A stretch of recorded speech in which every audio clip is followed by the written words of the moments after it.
सोचो आप, pollen grain पर एक तो प्रश्न ये बन सकता है कि भाई एक पोलन ग्रेन का निर्माण कहाँ पर होता है। सबसे पहली बात तो ये है, तो इसका निर्माण होता है माइक्रोस्पोरेंजियम में। कहाँ? माइक्रोस्पोरेंजियम में। देखो दो तरह की स्पोरेंजियम होती है, एक तो माइक्रोस्पोरेंजियम और एक होती है मेगा स्पोरेंजियम। मेगा स्पोरेंजियम, दोनों में फर्क क्या है सर?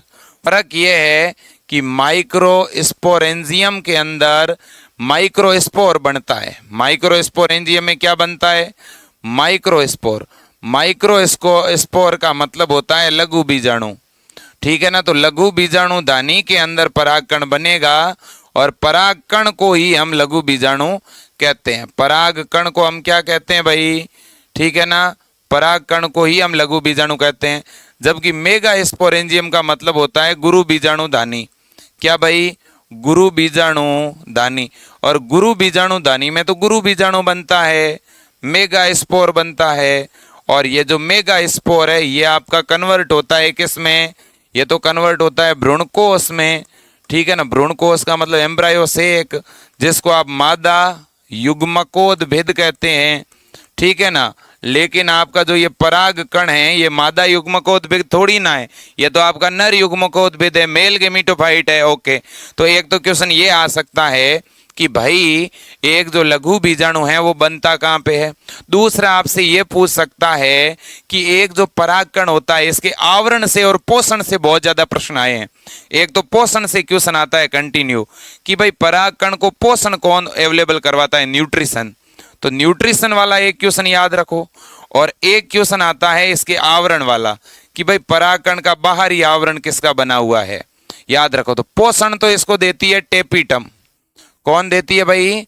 टेपिटम। तो एक तो टेपिटम पर प्रश्न पक्का है, फाइनली आएगा, आप मान के चलना। टेपिटम। और टेपिटम है क्या? तो टेपिटम भाई इस लघु बीजाणुदानी की या कह दो पराग कोष की सबसे अंदर वाली झिल्ली है।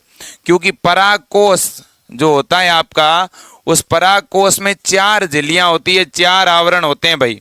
कितने आवरण होते हैं पराग कोष के अंदर? 4 होते हैं आवरण, याद रख लेना, बिल्कुल ठीक है ना। तो याद रखना इस पराग कोष के अंदर टोटल आवरण कितने होंगे? 4। सबसे बाहरी बार होती है एपिडर्मिस, उसके अंदर होती है एंडोथीसियम। कौन सी? एंडोथीसियम।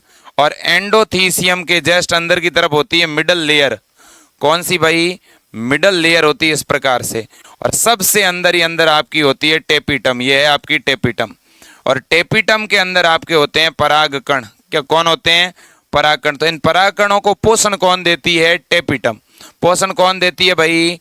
टेपिटम। ये बात आप याद रख लेना, ये आपका एंथर है, ये आपका परागकोश है, ठीक है ना।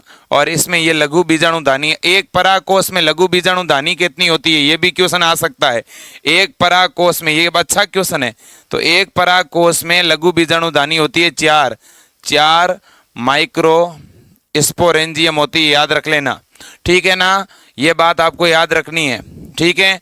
और यहाँ एक अपवाद भी है, वो अपवाद सभी बच्चों को मालूम है, जिन जिन को मालूम है बताओ, ठीक है। ऐसा कौन सा पौधा है जिसके परागकोश में केवल 2 ही माइक्रोस्पोरेंजियम होती है, केवल 2 ही लघु बीजाणुधानी होती है?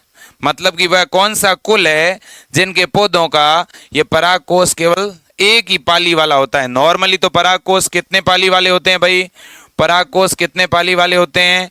द्विपालित। कितने पाली वाले होते हैं परागकोश? द्विपालित होते हैं। दूसरी बड़ी बात क्या याद रखनी है? एक तो परागकोश 2 पालियों वाले होंगे और एक परागकोश में, ठीक है ना, एक परागकोश में कितनी लघु बीजाणुधानी होगी? 4 लघु बीजाणुधानी होगी। ये क्वेश्चन आएगा भाई पक्का, ठीक है ना। तो अपवाद है मालवेसी। मालवेसी कुल, मालवेसी कुल के जो पौधे होते हैं, जैसे आपका कपास हो गया, जैसे आपका भिंडी हो गया, इन पौधों के अंदर केवल और केवल एक पाली वाला परागकोश होता है, एक पालित, ठीक है। और इसलिए इनके परागकोश में 2 ही लघु बीजाणुधानी होती है, ठीक है। कितनी बीजाणुधानी होगी दोस्तों? दो लघु बीजाणु दानी उपस्थित होगी। ये क्वेश्चन आ सकता है भाई। मालवेसी कुल के पौधों के अंदर लघु बीजाणु दानियां परागकोश में 2 होगी, पाली 1 होगी। बाकी सभी के अंदर जो एंथर होता है उसमें पालियां 2 होती है, जबकि माइक्रोस्पोरेंजियम कितनी होती है? 4। सबसे बाहर वाले स्तर को एपिडर्मिस, फिर अंदर एंडोथीसियम, फिर अंदर मिडल लेयर, सबसे अंदर टेपिटम। टेपिटम परागकणों को क्या प्रदान करती है भाई? पोषण प्रदान करती है। टेपिटम परागकण का सबसे बाहर वाला आवरण बनाती है और सबसे बाहर वाले आवरण को बोलते हैं बाह्य चोल, एक्साइन।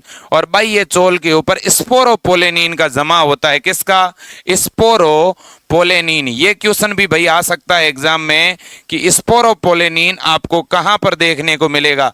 याद रखना दोस्तों, स्पोरोपोलेनिन पोलेन ग्रेन के एक्साइन पर होगा कि इंटाइन पर? एक्साइन पर होगा, बाह्य चोल पर। कहां पर होगा? बाह्य चोल पर उपस्थित होगा। याद रख लोगे कि नहीं रख लोगे? बिल्कुल। एक इस परागकण से और प्रश्न आता है कि जब पोलेन ग्रेन पूरी तरह से डेवलप हो जाता है और जब इस परागकण का उस वर्तिकाग्र पर, स्टिग्मा पर स्थानांतरण हो जाता है, तो ये हाईएस्ट कितने सेल वाली स्टेज में होता है? ये कितने कोशिका वाली अवस्था में होता है? तो याद रखना, एक परागकण जो है ज्यादा से ज्यादा कितने कोशिका वाली अवस्था में हो सकता है? तो एक परागकण दोस्तों 3 कोशी की अवस्था में हो सकता है, 3 सेल स्टेज। ठीक है ना? इसमें 3 कोशी की अवस्था आपको हाईएस्ट देखने को मिलेगी। और इन 3 कोशिकाओं में से आप मेरे को बताना नर युग्मक कितने होंगे। एक परागकण में मेल गेमीट कितने होते हैं? कोई बताएगा? बिल्कुल बता देंगे। एक परागकण में 2 मेल गेमीट होते हैं, 2 नर युग्मक होते हैं। याद रख लेना, एक परागकण में 2 नर युग्मक होते हैं, 2 मेल गेमीट होते हैं, बट वो 3 कोशी की अवस्था में होता है। तो तीसरी कोशिका कौन सी है? तीसरी कोशिका को कहते हैं वेजिटेटिव सेल, कायिक कोशिका। याद रख लेना। ठीक है, बिल्कुल। ये बात पोलेन